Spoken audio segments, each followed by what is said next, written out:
महाराष्ट्र से है उन्होंने ओबीसी के आरक्षण के लिए दिल्ली में जंतर मंतर पे जो आवाज़ उठाई है, मैं उनकी सराहना करती हूँ। असल में देश में ओबीसी की जो भागीदारी है, ओबीसी की जो संख्या है, वो 1931 के जनगणना के तहत 52% मतलब 52% है, लेकिन हमें 27% ही आरक्षण मिलता है।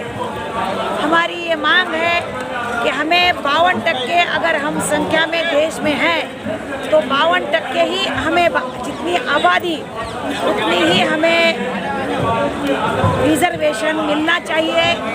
और ये रिजर्वेशन अगर मिलना है तो जातिगत जनगणना जब तक नहीं होगी तब तक ये रिजर्वेशन हमें नहीं मिलेगा। संविधान में 50% से ज़्यादा आरक्षण नहीं मिलना चाहिए, इसका कोई प्रावधान नहीं है। सुप्रीम कोर्ट ने ये चाल खेली है। इंदिरा साहनी वर्सेस भारत सरकार, इस जजमेंट में उन्होंने 50% कहा, जो हमें अटकल लगाई है, तो उसके कारण हमें 50% से ज़्यादा आरक्षण की तरफ नहीं जाने को आता है।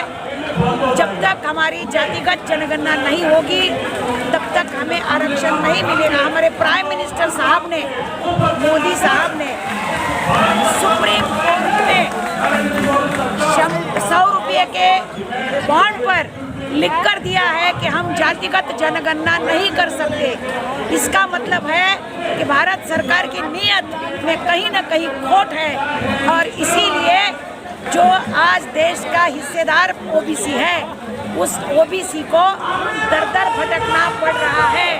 मैं राष्ट्रीय समाज पार्टी के इस आंदोलन को समर्थन करती हूँ। मैं महाराष्ट्र के ओबीसी विजयंती बहुजन संघर्ष समिति की ओर से महादेव जानकर ने जो ये पहल की है, दिल्ली में जंतर मंतर पर संसद पे धड़क, तो उसकी मैं सराहना करती हूँ, उनको मैं समर्थन देती हूँ। मोदी सरकार को मैं नम्र निवेदन करती हूँ कि जल्द से जल्द इस बारे में संसद में फैसला करे, नहीं तो इससे भी उग्र आंदोलन जनता रास्ते पे आकर करेगी। ऐसा ताई देखा गया है, जब जब बैकवर्ड के लोग जो ये आंदोलन करते हैं, चाहे हम मुलायम सिंह की बात करें, लालू प्रसाद जी की बात करें, तो उनको दबाया जाता है। क्या लगता है कि ये जो अभी जो पार्टी नई गठित हुई है, ये किस हाशिए पे जाएगी और कहाँ तक लड़ेगी ये? देखो, जब जब देश में किसी की आवाज़ दबाने का काम हुआ, चाहे वो ब्रिटिश राज हो, चाहे वो मुगलों का राज हो, तो उतने ही ताकत से जनता रास्ते पे आई और अंग्रेज़ों का शासन यहाँ से हटा दिया गया।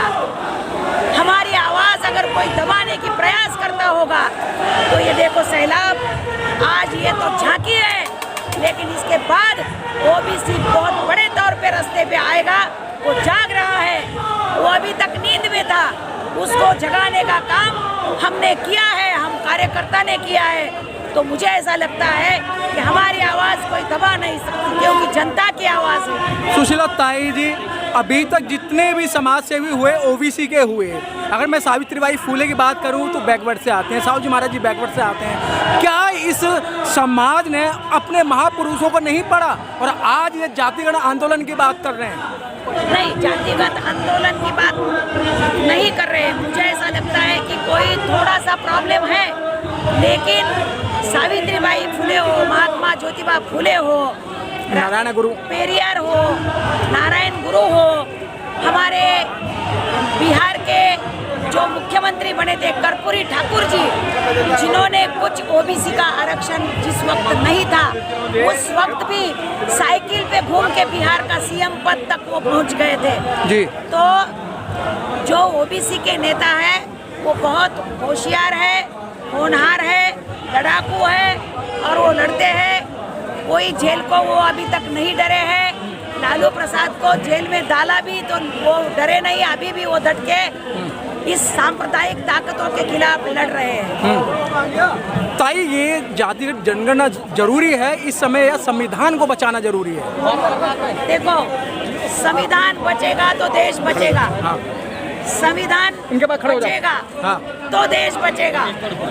डॉक्टर बाबा साहब भीमराव अंबेडकर जी ने हमें जो संविधान के तहत 340 कलम के तहत हमें जो आरक्षण दिया है, वो आरक्षण मंडल आयोग की सिफारिशें हमारे सरकार ने, वीपी सिंह साहब ने लागू करके देश को, ओबीसी को एजेंडे पे लाने का काम किया है। मैं आपको बताना चाहूंगी कि जातिगत जनगणना भी करने के लिए बाबा साहब ने बोला था, लेकिन इन्होंने सुना नहीं उस वक्त भी, नेहरू जी ने और उनका जो मंत्रिमंडल। लेकिन ताई जी मैं आपको रोकूंगा, जिस समय मंडल आयोग लागू करवाया था कांसीराम साहब ने और मायावती ने, तो यही बैकवर्ड के लोग ऐसी दलित को मार रहे थे, कह रहे थे कि तुम हमारा आरक्षण छीन रहे हो। आज 341 और 340 के तहत आज अपनी जनगणना भी कराना चाहते हैं। 340 कलम से ओबीसी को आरक्षण दिया था बाबा साहब ने जी।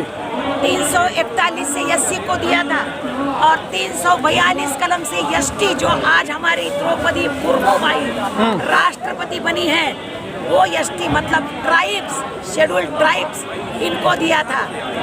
जब ये मंडल आयोग का आयोजन हुआ और इसकी सिफारिशें लागू हुई थी, तब ओबीसी इतना जागा नहीं था जो आज तुम्हें दिख रहा है। ओबीसी कौन, इसका किसी को पता ही नहीं था।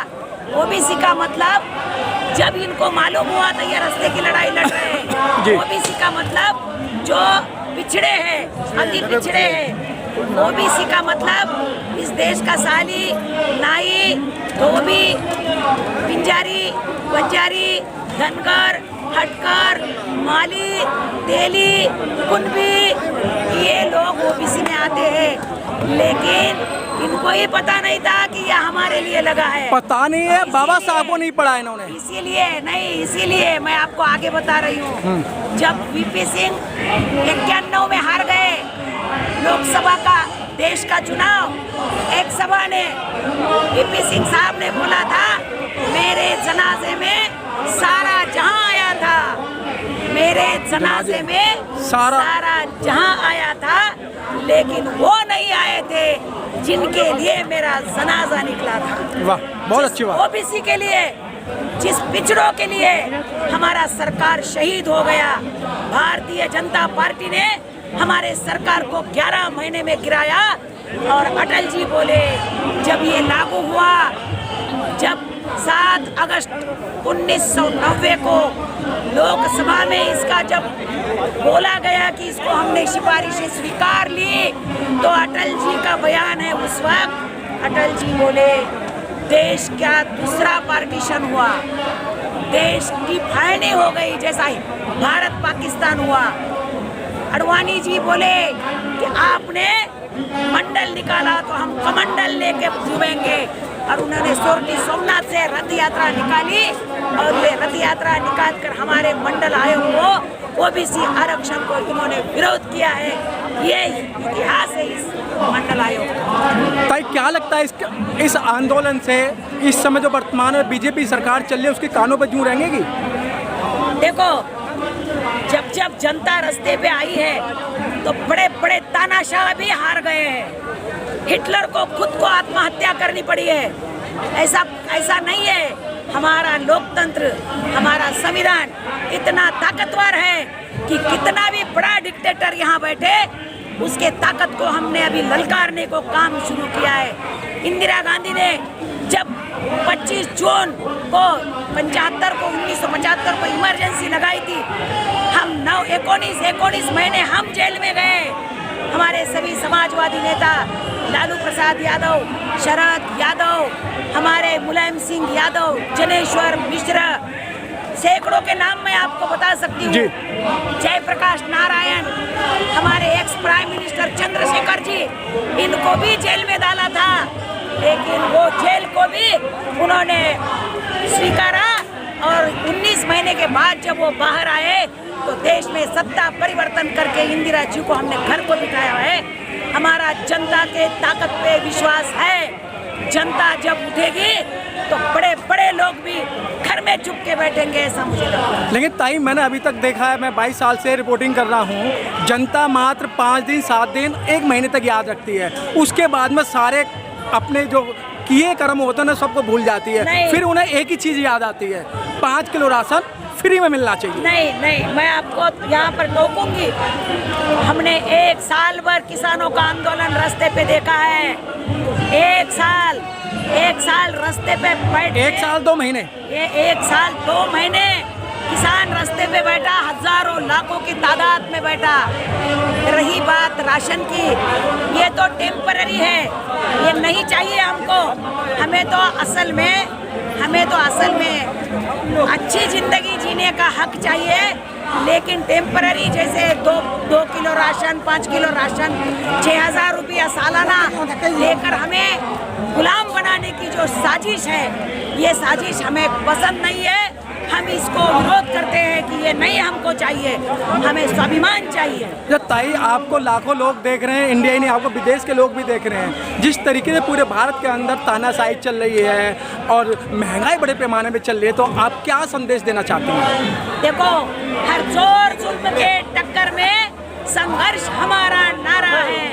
जो भूखा है, जो प्यासा है, उसके साथ हमें लड़ना है। मुझे ऐसा लगता है संघर्ष करो। बाबा साहब ने बोला था पढ़ो, बाद में संगठित हो और संघर्ष की तैयारी करो। आज बाबा साहब का नारा उल्टा दिखा रहा है, उल्टा सच में दिखाई दे रहा है। संघर्ष हमने अभी शुरू किया है और ये संघर्ष हम आखिरी दम तक करते रहेंगे, ऐसा मुझे सब जन को संदेश देना चाहती हूँ।